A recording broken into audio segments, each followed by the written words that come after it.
Listen carefully. If you are already in Australia as an international student in 2026 or would be coming in Australia as a student in 2026 or 2027, this video is mainly for you. Australia has just released its new budget for 2026 and 2027, and this new budget is actually not so really good news budget for new students or the students who are already here. The real thing is, don't believe this whole budget blindly. The real message is actually different from Australia's government. Australia is, again, I'm repeating, not closing its doors, but Australia is saying one thing really clearly, that we don't want weak applications, we don't want random courses, we don't want fake plans. We want skilled people who can fit in the country's needs. And honestly, this is where many students are going to get caught, because online people might tell you that PR easy है, budget students के favour में है, बस courses ले लो. Actually no, this thinking is actually dangerous right now, especially after this budget, because this budget is saying clearly that more scrutiny will be there, more filtering will be there, more pressure on the weak student visa files will be there, more value for the strong onshore applications, and more focus on the skills of the person. So in this video, I will be explaining you everything that matters, especially for you as a student: visa, PR, rent, jobs, tax, fuel, health, and the biggest mistake student might do, or I would say should not make in 2026 as a real brother advice. So let's go forward.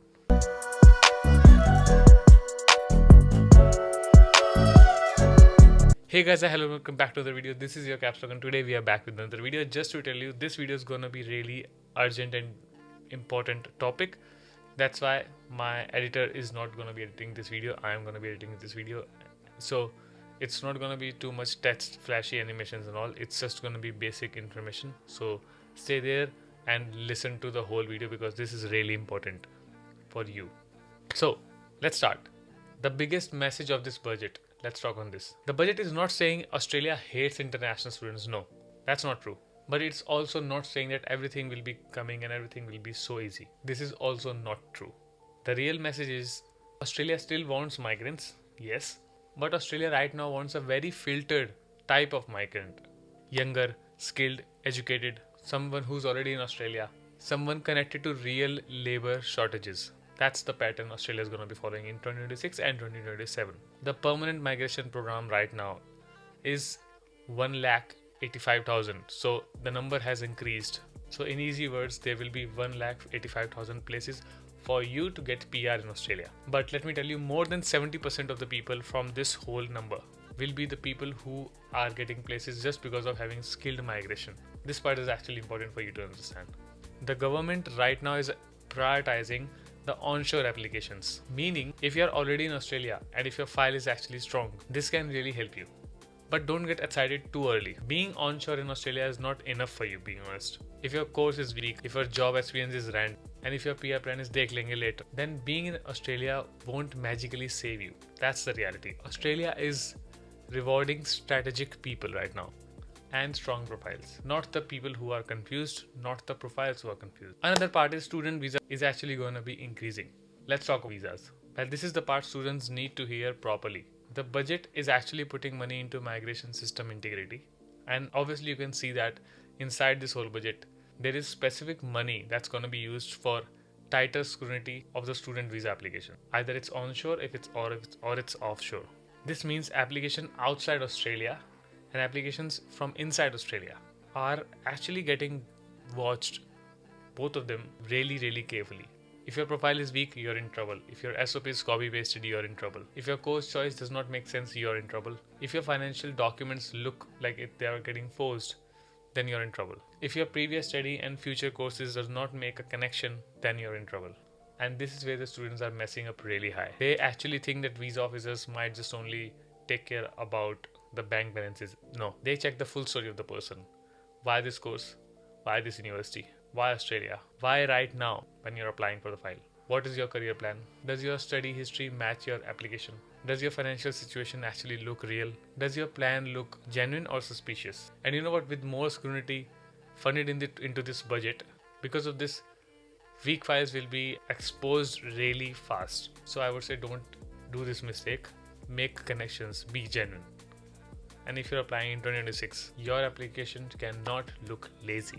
It has to make sense with everything that I've just mentioned. Another part, is there any student visa cap? Let's talk about this. Now, this is where the intent gets messy. People say Australia has capped student visas. This is actually not fully correct, being honest. There is a national planning level fix, obviously.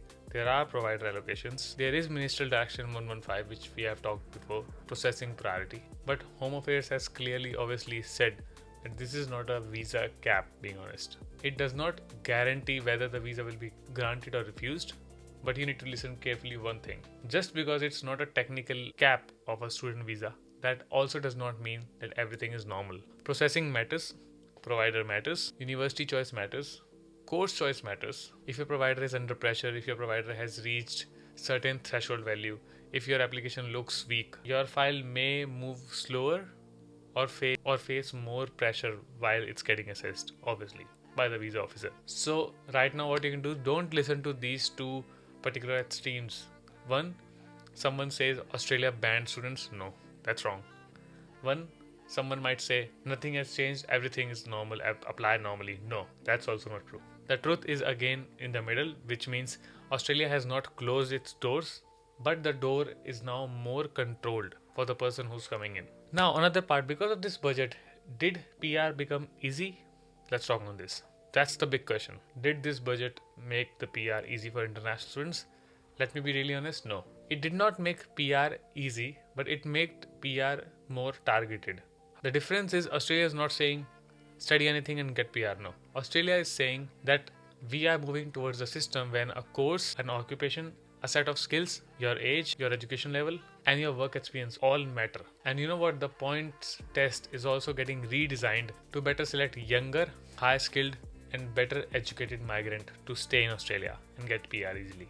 So obviously if you're doing a course that connects to real shortages, you are obviously in a better position. Healthcare, education, construction, electrical, plumbing, technical roles, care sectors, skilled based industries, these areas are obviously getting stronger signals for the future. So if you're doing a random course just because someone told you, that be careful. Very, very careful. Because right now in 2026 I can say PR scope is not enough for you to decide and understand the situation. Agents obviously use these words a lot, PR scope, for everything. But the real question you should be asking by yourself would be, are you actually gonna get a good job? Is there a job occupation after this study? Is the occupation is in demand or no? Can the skills get assessed? Can you complete the points? Can you get the state nomination? Can an employer sponsor you in the worst case scenario? This is the real game. This is the question you should be asking for yourself.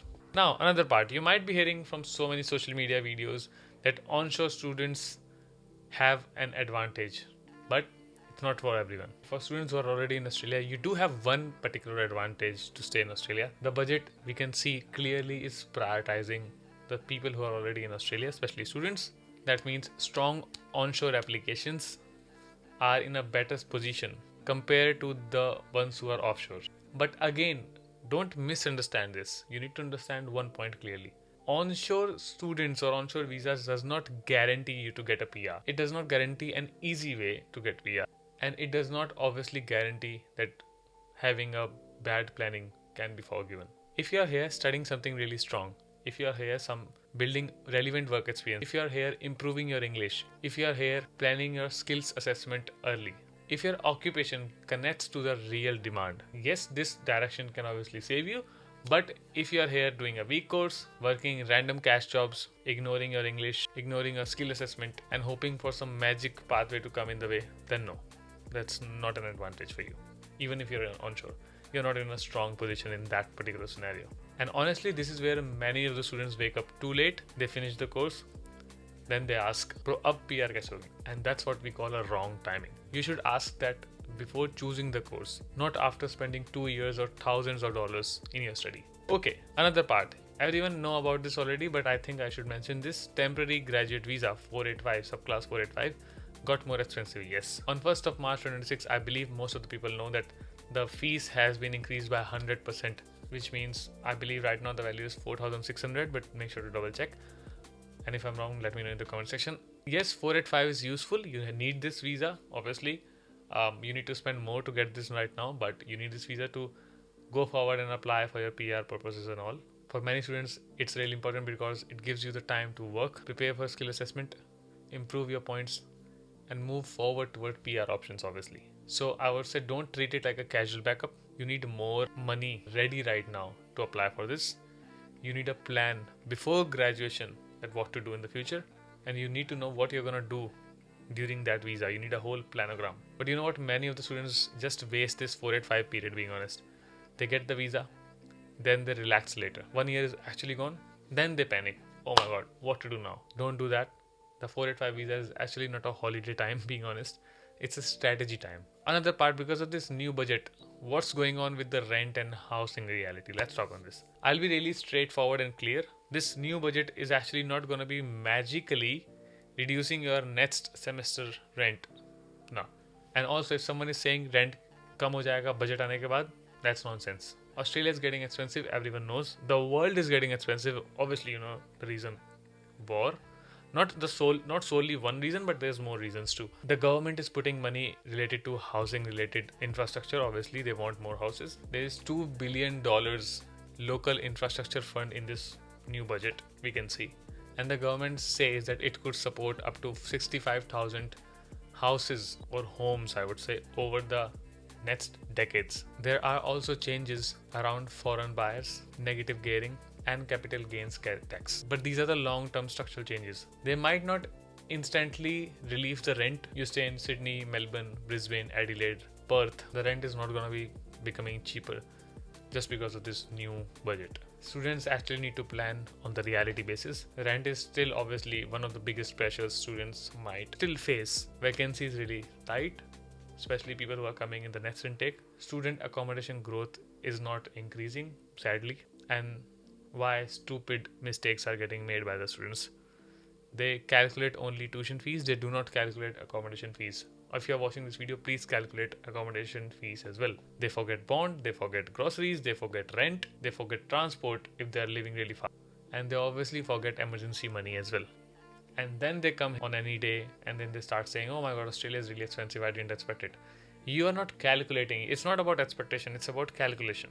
And yes, it is expensive. I can see the change. When I came, the milk price was different, and when right now I'm going to the groceries, I can see the difference. It's a big difference right now. It looks small, but if you calculate, it is a big difference. So that's what I'm saying. Emotions does not pay rent. Planning obviously might help you, but emotions won't. Now another part, let's talk something about cost of living and tax relief. Now, cost of living, there is some relief, but don't overhype it, just to tell you before. From 1st July 2026, the tax rate on income between $18,201 and $45,000 drops from 16% to 15%, just 1% value. But it's a drop. Then from 1st July 2027, it drops more to 14%. So 1% this year and then 1 more percent next year. And there's also a $1,000 tax deduction for the year of 2026 to 2027 when you are applying for the income tax claim. Another, a $250 working Australia tax offset from 1st July 2027 will be given by the government.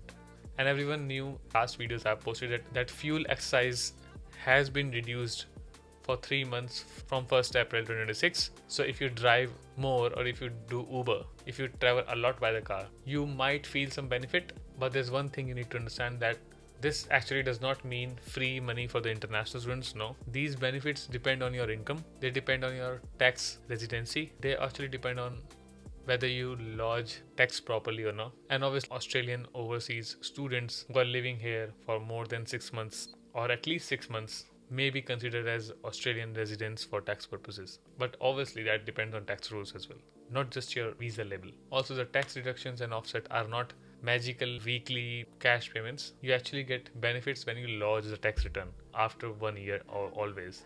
So don't plan your weekly budget thinking government will give me money now. No, that's not how things are going to be working. Another part, work rights have not magically changed. Most of the student visa holders are still doing 48 hours per fortnight in part-time jobs while their course is in the session.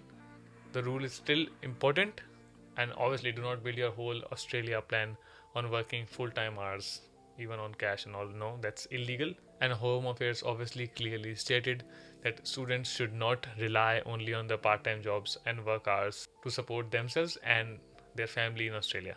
And whether we say it or no, this is where students might lie to themselves that they think if I'll go to Australia, work part-time, will be able to pay my fees of the study, pay rent, send money home, save money, and then also get PR. Bro, be realistic. These terms, I'm not demotivating someone, but the way how Australia is getting expensive, the patterns are going up, part-time works are getting low. Part-time works still help, but it's not going to be super magical cash income for you to sort everything out suddenly. And obviously, if you're going to be planning everything related to only part-time work, you're going to be so much under pressure. And when you're under pressure, you become vulnerable. You accept underpayment, you accept cash jobs, which is illegal. You accept unsafe work, which is dangerous, obviously. You stop studying properly, and that was the main goal when you came here. Your grades fail, your visa risk goes up. This whole chain is actually really, really real. I have seen it happening again and again and again with so many students. So I can only say, as a brother, don't come with fantasy math, come with proper financial planning if you can. Another part, health and OSHC, Overseas Student Health Insurance. Let's talk on this. International students generally need OSHC for their whole full session of their study, full duration of their study, and that has not disappeared, being honest. Some students from reciprocal healthcare countries may get limited Medicare access, but most still need OSHC. The budget has funding for PBS listings and Medicare urgent care clicks. This is kind of a good news for the broader health system, but don't confuse yourself with OSHC premium will be reducing for you as a student. No, it's gonna be same. Your healthcare still matters, your OSHC still matters, and please don't do the typical student mistake where you ignore health until something happens. Always have your health cover. And you know what? Australia's medical health system is actually really expensive if you are not covered properly. If you're insured, it's fine. So emergency can destroy your budget, obviously everyone knows. So keep your OSHC active, and even if you're at 485, get your OWHC, which is Onshore Working Health Cover. And obviously you need to know how it covers, what things it covers. And obviously if you want, don't buy the cheapest plan blindly. Read it, understand it. Now another part is job and career direction. Let's talk on this. This is one of the most important part in this video, I believe. Students need to stop thinking about only survival jobs. Yes, you may need hospitality. Yes, you may need retail. Yes, you may need Uber, DD, warehouse delivery, cleaning, customer service.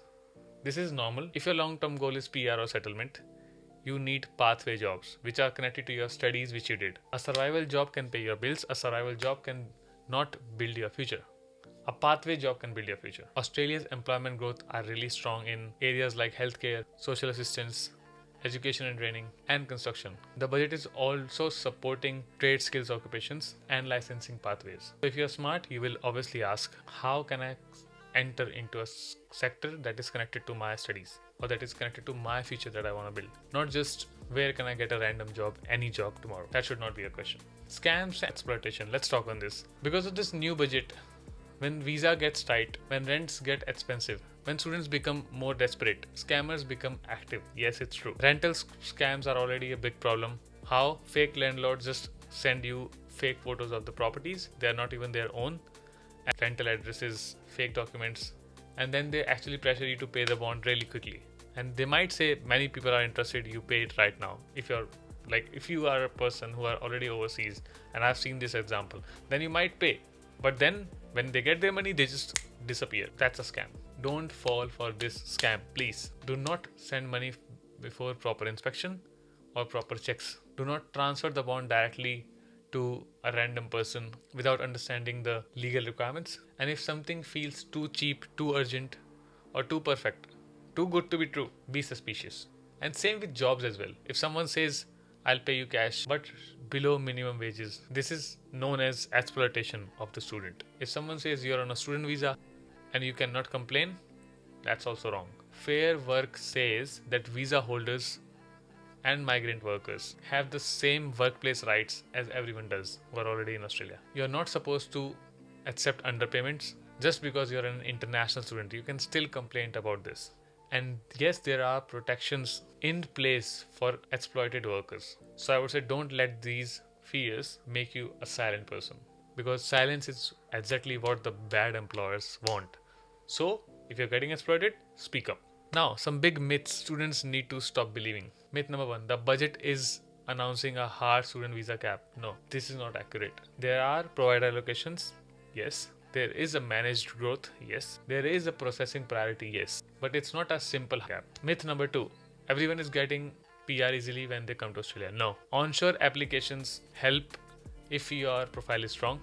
And even if you're onshore but your profile is weak, then you're obviously in a weak scenario. Another myth. Any course can lead to PR? No. You should have a proper occupation, relevance, work experience, points, migrant pathway, then yes. Another myth. The new budget will just randomly reduce my rent. That's not true. Housing measures discussed in the budget are mainly long term. Do not expect any instant rent relief, at least for now. Myth number 5. Tax cuts means students will get money. No. You need taxable income. You need tax residency.